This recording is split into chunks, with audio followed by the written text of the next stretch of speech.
How to get the best battery life on your iPhone? I think this is the question I get asked the most on all my socials, and I understand because without battery your iPhone is basically useless. So I'd like to share with you 7 amazing things you should know about your iPhone, how to charge it. Some of these are scientifically proven and this will definitely increase your battery life, especially when it comes to cycles. So now you have the possibility to see the amount of cycles on your iPhone and you want to have this as low as possible. So a cycle is basically a full use of an iPhone's charge. So let's say from 100% to 0%. The amount of cycles will eventually impact your iPhone's maximum battery capacity. And this in the end will determine the amount of charge the battery can hold on your iPhone. And the lower this becomes, the quicker you have to recharge your iPhone again, and also the quicker it will die. And in the end of the video, I'm going to give you my recommendation on when you should replace your battery at what max capacity. But first, let's get back to cycles. And that actually brings us to the first thing you should do. And that is obviously to limit these amount of cycles. And to do this, you need to keep your iPhone's battery charged between 20 and 80%. The batteries inside iPhones are made out of lithium. And if you keep the charge between 20 and 80%, this will have the least amount of impact and degradation on this lithium ion battery inside of your iPhone. And this also brings us to the second point, and that is to not fully charge your iPhone to 100%. Of course, sometimes you have to do this, you need the maximum amount of charge, but if you can prevent this from happening, that's without a doubt one of the best things you can do to preserve your battery life and keep the cycles as low as possible. So if you want to charge your iPhone to 100%, make sure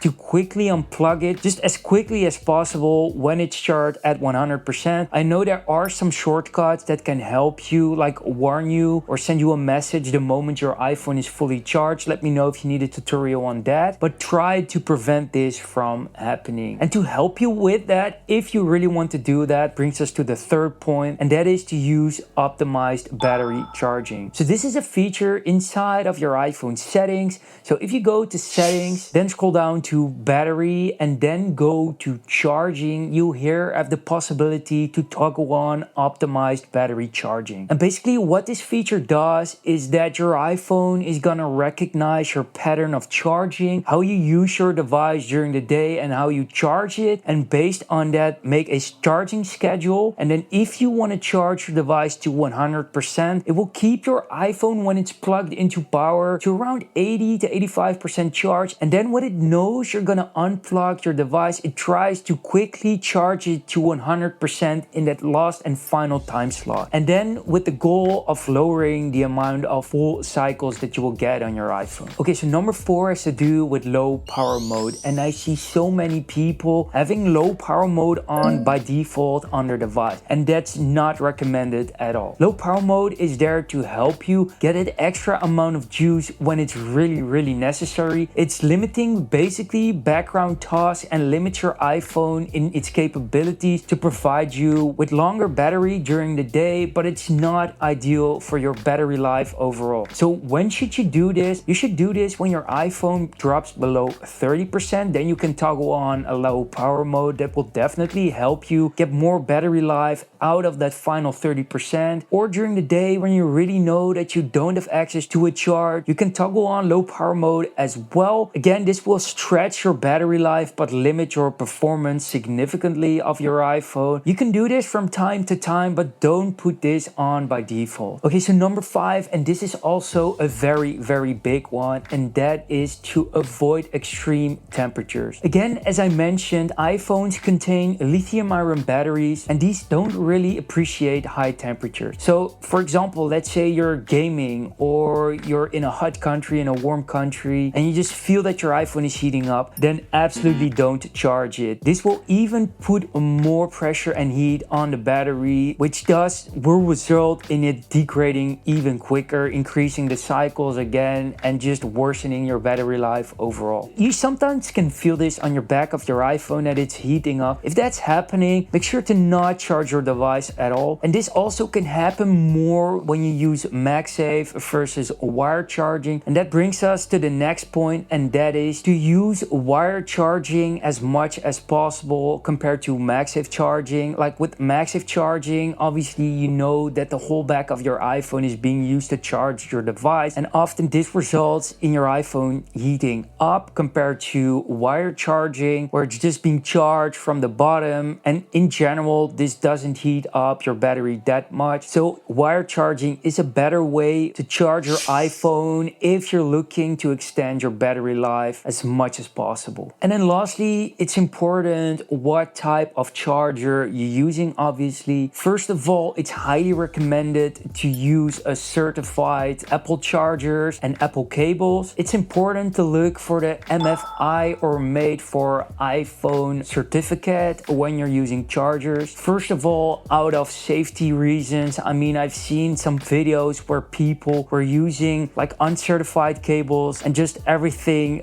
went into flames, so extremely dangerous. And secondly, it's just with regards to your battery life. Using certified cables, you're certain that the quality of the cable is premium and really has a positive impact on your battery life. And then with that, you can also charge with a fast charger. Again, I don't recommend you to do this all the time, but of course, if you quickly need to charge your iPhone, then using a fast charger from time to time is not a problem at all. But if you're using a fast charger consistently, that's actually going to degrade your battery quicker than if you would use just a normal charger. So my tip here would, for example, be if you charge your iPhone overnight, don't do it with a fast charger, just do it with a regular charger. And obviously, as I mentioned, do it with a certified Apple cable and Apple charger. When should you replace your iPhone's battery? So of course, this is something you can experience yourself when, for example, in your own experience, you just see that you're not able to use your iPhone enough during the day. That's one of the first signs. What also can happen is